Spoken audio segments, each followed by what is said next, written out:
अगर आप एक अनमैरिड कपल हैं, आपका जो फीमेल पार्टनर है वो प्रेग्नेंट हो गया है, तो ऐसे में आपको क्या करना चाहिए? क्या आपको अपनी किसी सहेली रिश्तेदार से बात करनी चाहिए, इसका सॉल्यूशन ढूँढना चाहिए, या आपको डॉक्टर को दिखाना चाहिए? और अगर आप ऐसे में डॉक्टर को दिखाते हैं तो आपके साथ किस तरह का बिहेव करते हैं, या वो आपके कौन से डॉक्यूमेंट्स रख सकते हैं आपको ब्लैकमेल करने के लिए, इसके बारे में आज मैं थोड़ा बात करने वाली हूँ। ये एक एक्चुअली मेरे पास क्वेश्चन आया हुआ है, तो मैंने सोचा चलिए वीडियो के ज़रिए इसका आंसर दिया जाए।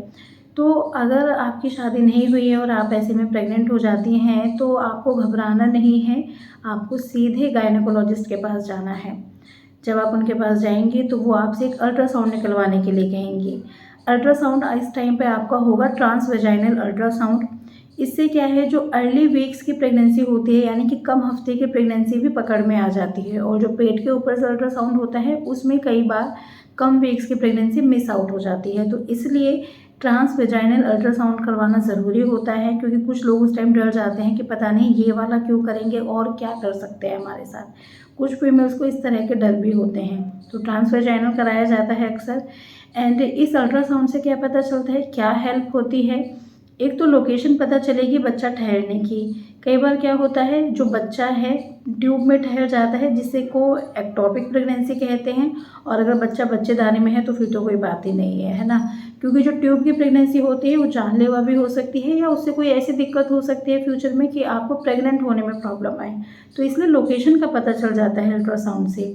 प्लस कितने हफ्ते की प्रेगनेंसी है इसके बारे में भी पता चलता है। अगर आपकी प्रेगनेंसी 5 से 6 हफ्ते की होती है तो ऐसे में सिर्फ दवाइयाँ देकर भी आपका अबॉर्शन किया जा सकता है। लेकिन अगर 6 हफ्ते से ऊपर की प्रेगनेंसी होती है तो उसमें फिर सर्जिकल इंटरवेंशन की हेल्प लेनी पड़ती है, जिसको आप लोग आम भाषा में डीएनसी के नाम से भी जानते हैं। तो फिर उसमें आपको सफाई करवानी पड़ती है, अबॉर्शन कराना पड़ता है। और ये जो सर्जिकल अबॉर्शन है इंडिया में लीगल है, इसको करवा सकते हैं। कई फीमेल तो कंफ्यूज रहती हैं कि ये कोई लीगल चीज़ है, कोई भी डॉक्टर ऐसे में मैं जाऊँगी तो नहीं करेगा, तो ऐसा नहीं है। इंडिया में ये चीज़ अलाउड है, लीगल है मीन्स, ठीक है। तो आप ये कर सकते हैं। एंड येस, एक चीज़ और है, डॉक्टर जो भी आपसे पूछती हैं आपको अपनी सारी हिस्ट्री बिल्कुल सच सच बतानी चाहिए।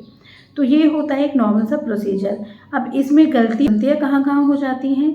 सबसे पहला, जब आपको पता चलता है कि आप प्रेग्नेंट हैं, आप डॉक्टर के पास जाने की बजाय आप अपने किसी सहेली से, किसी रिश्तेदार से ज़िक्र कर देती हैं, और ऐसे में क्या होता है, जो उन्होंने कभी इस्तेमाल की हैं चीज़ें वो वही आपको सजेस्ट कर देती हैं।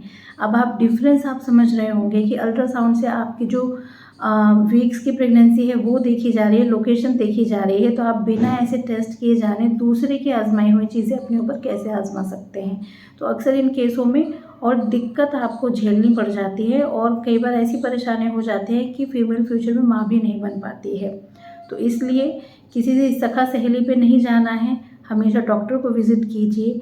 एंड प्लस अल्ट्रासाउंड करने में भी फीमेल घबराती है कि डॉक्टर इसको रिकॉर्ड्स के लिए रख लेंगे, फ्यूचर में कैसे इस्तेमाल करेंगे, तो ऐसा कुछ भी नहीं है।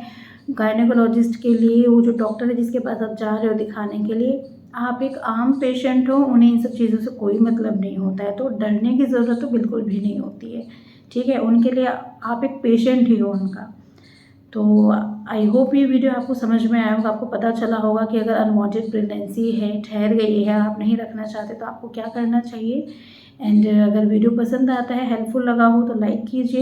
ये वीडियो इसलिए भी है कि आप किसी गलत चक्कर में फंस के अपने शरीर के साथ कोई नुकसान ना कर लें। सही जानकारी होगी तो सही तरीके से उसे हैंडल कीजिए। एंड बस फिर मिलते हैं नेक्स्ट वीडियो में, तब तक के लिए बाय बाय।